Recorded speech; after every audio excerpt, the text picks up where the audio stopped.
अस्सलाम वालेकुम, मेरा नाम है डॉक्टर सैयद अफजल शाह। कुदरती तौर पर पाए जाने वाले गियर्स ने साइंसदानों के बनाए हुए गियर्स को पीछे छोड़ दिया। ये कैसे मुमकिन हुआ? एक छोटी सी मक्खी है, वो प्लांट हॉपर्स के ग्रुप से ताल्लुक़ रखती है। इसका नाम है आइसिस कोलियोप्टेरस।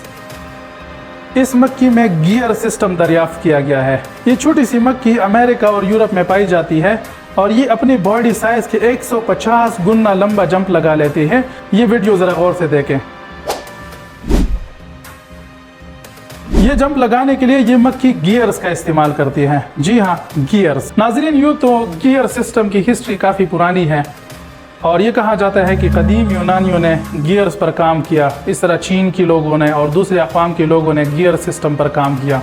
लेकिन कुदरती तौर पर पाए जाने वाले गियर्स पहली दफ़ा दरियाफ्त हुए हैं। ये दरियाफ्त 1957 में हुई थी, लेकिन 2013 में कैम्ब्रिज यूनिवर्सिटी के साइंसदानों ने इस दरियाफ्त को रिवाइज किया। ग्रेगरी सुटन ये एक साइंसदान है जिन्होंने 10 साल मक्खियों के जंपिंग मैकेनिज्म पर काम किया है और उन्होंने इस प्लांट हॉपर के जंपिंग मैकेनिज्म को भी स्टडी किया।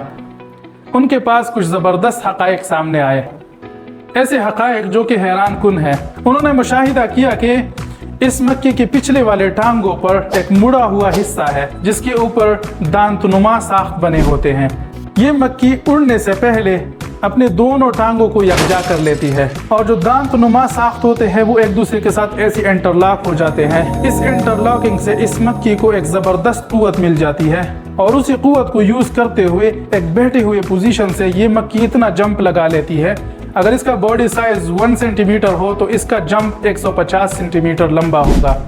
अब सोचे ज़रा, अगर इंसान एक जगह पे खड़ा हो या बैठा हुआ हो, वो अपनी जगह से जंप करना चाहे तो वो कितना लंबा जंप लगा लेगा?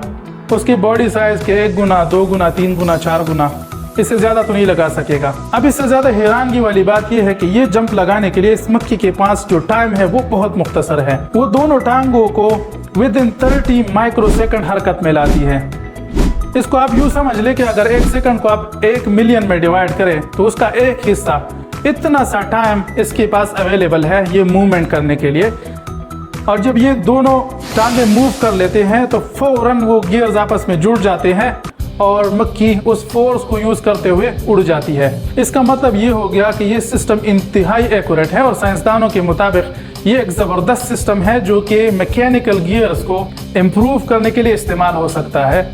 ख़ास तौर पर जो आजकल गियर्स में फ्रिक्शन के प्रॉब्लम्स आ रहे हैं, उन प्रॉब्लम्स को दूर करने के लिए इस सिस्टम को इस्तेमाल किया जा सकता है। ग्रेगरी सुटन ने बाकायदा तौर पर इस मैकेनिज्म की वीडियोस बनाई और उन्होंने देखा कि इसमें बहुत ही कम टाइम लगता है और ये हम आहंगी जो है ये इस प्रोसेस को एक कामयाब प्रोसेस बना लेती है।